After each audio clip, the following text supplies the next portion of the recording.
بسم اللہ الرحمن الرحیم۔ سیرت النبی امام زرقانی رحمۃ اللہ علیہ کی تحقیق۔ اہل فطرت کی دوسری قسم۔ اہل فطرت کی دوسری قسم وہ ہے جنہوں نے اصل دین تبدیل کر دیا، شرک اختیار کر لیا اور توحید کا انکار کر دیا اور اپنے لیے ایک راہ متعین کر لی، بس حلال بھی کرتے رہے اور حرام بھی۔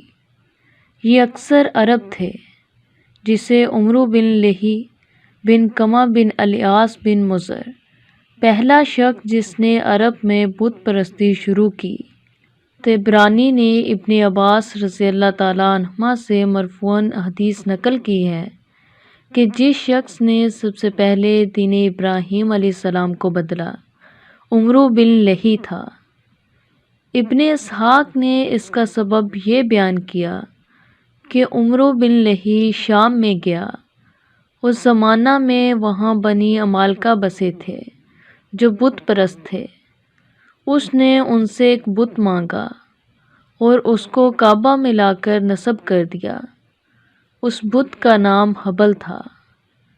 محمد بن حبیب نے ابن الکلبی سے اس کا سبب اس طرح نقل کیا کہ ایک جن اس شخص کا تابع تھا جس کا نام ابو ثمامہ تھا۔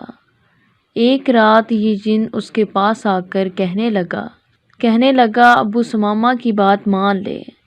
اس نے کہا ثمامہ حاضر ہے۔ جن نے کہا جدہ کے ساحل پر جاؤ، وہاں تیار بت پاؤ گے، ان کو لو، کسی کو نہ دینا اور ان کی عبادت کی دعوت دو، قبول ہوگی۔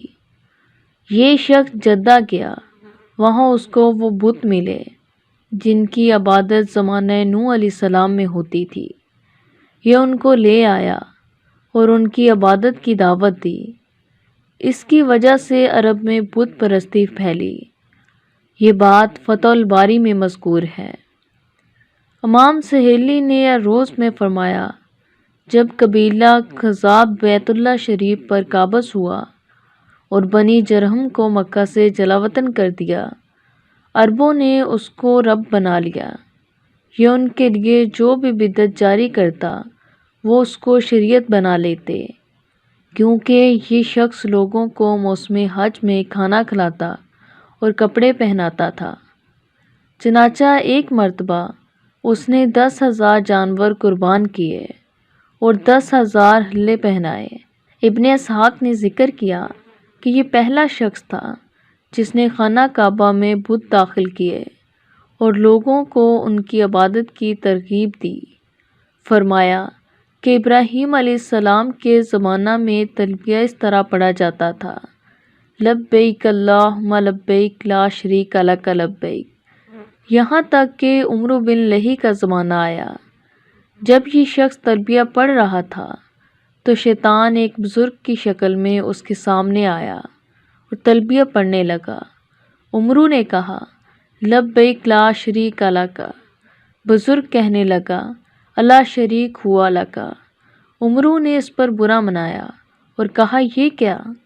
بزرگ نے کہا یہ کہو تملا کا وما مالا کا، مگر وہ شریک جو تو نے خود بنایا تو اسے مالک بنائے اور جس کا وہ مالک ہو، اس میں کوئی حرج نہیں۔